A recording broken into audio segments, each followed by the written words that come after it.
Hey everyone, this is Purti and welcome back to my channel. In the last episode, we talked about call options. In this episode, let's talk about put options. Put options are simply the reverse of call options.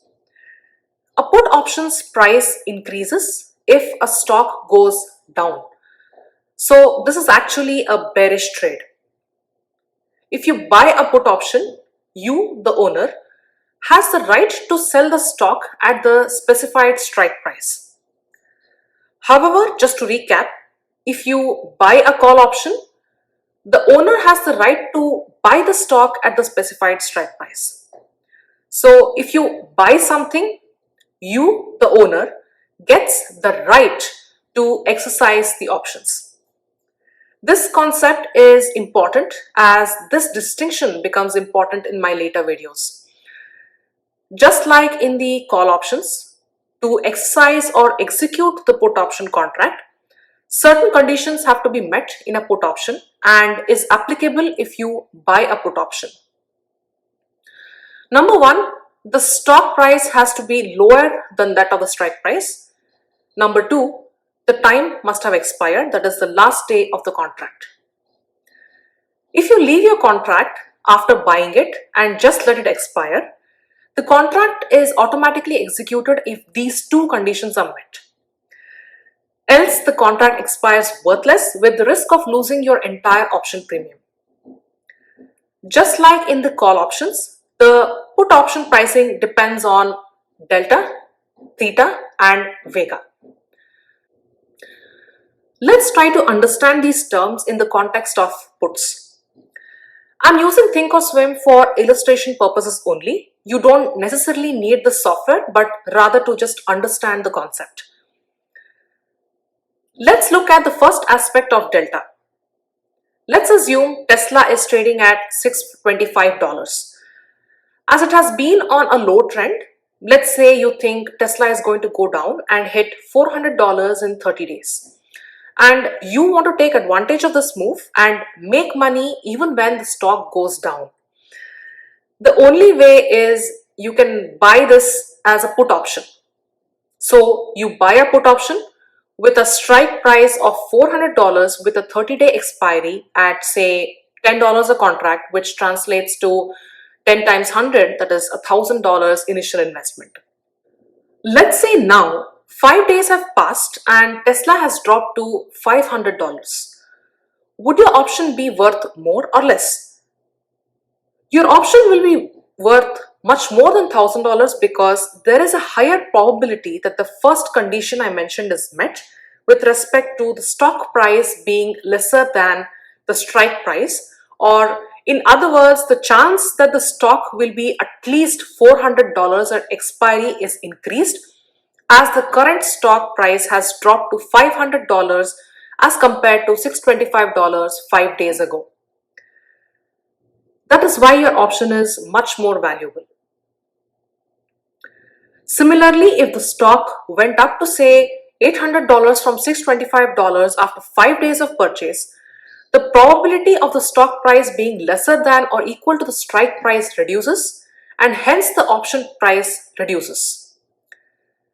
The term chance is known as delta, which is nothing but the probability that the stock price is less than the strike price as of today. Now, let's look at the second aspect of option pricing, which is the time or the expiry.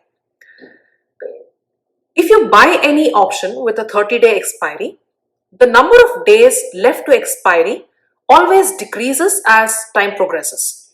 So, on the last day of expiry, the number of days left becomes 0. So, whenever you buy an option, be it a call or a put, the time always decreases. So, just like in the previously discussed Tesla case, imagine we bought the $400 strike put option. From a purely time perspective, let's say 5 days have passed and the stock has not yet reached $400. So the option is left with only 25 days for the stock to reach $400. This causes the option to become less valuable as of now, as the time available is less. So the probability that the stock price is below the strike price always decreases because there is less and less time as each day passes for the first condition to be met to execute the contract. If the expiry was 6 months from now, there would have been more time and hence a greater probability compared to 3 months expiry for the first condition to be met.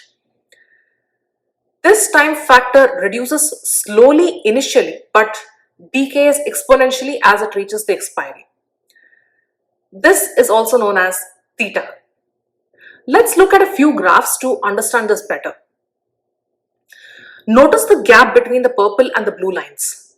The purple line indicates the option premium as of today, and the blue line indicates the option premium as of the expiry date. The gap between the two lines indicates the theta value. As and when time progresses, the purple line converges to the blue line. Notice that this graph is a mirror image of the call option. So let me show you how theta decays with time for put options. If you notice on top, I have changed the settings to reflect multiple lines from today until the expiry date. If you look at the colored index I have circled on the left, there are dates ranging from June 1st, June 6th, 11th June, etc. till expiry, that is the 21st June. Notice the first 2-3 lines are very close to expiry and the option premium is mostly contributed by delta. Hence, if the stock is at $350, the probability that the stock will remain below the strike price of $400 is very high, and hence the options are more valuable. As we hit the June 16th line, the line starts curving more and more. This is the theta decay and it increases exponentially as it approaches expiry. The option premium is taken over by theta, and hence we see that the option premium reducing even if the stock is still at $350 at expiry because theta decays exponentially near expiry. To explain the third aspect affecting the option pricing, you'll need to have a little bit of imagination. While I don't expect you to understand this immediately, please ask your questions in the comment sections below. So when you buy a stock now, there is no expiry or strike price concept for the stock. However, if you buy an option, for example puts, you are getting the right to sell the stock at a predetermined price, that is a strike price. In the future, say for 30-day expiry option, you are purchasing the right to sell the stock in 30 days. Now in the next 30 days, say the stock has earnings report or the market expects a dramatic change in the stock price via a catalyst, then this factor should also be taken into account today when pricing the option. In other words, the expected volatility of the stock in the next 30 days is inbuilt in the option pricing. This is known as the Vega factor of the options. As an example, if Tesla has earnings tomorrow, a $10 difference in the strike price and the stock price can cost you up to $8 a call option. But on a normal trading day, this very same option would cost you around $5 to $6. Technically speaking, the Vega factor of option pricing is the amount that an option's contract's price changes in reaction to a 1% change in the implied volatility of the stock. So to sum up, delta, theta and Vega together determine the option pricing. This mathematical equation for option pricing is called the Black-Scholes model. We don't need to know the equation for Black-Scholes model, but just know how it works. I will get into more details for each of these variables in a later video. So that wraps up this video on put options and option pricing. Let me know what you think of this video and post your questions in the comment sections below. And keep in mind that this video is for information purposes only and should not be interpreted as any financial advice.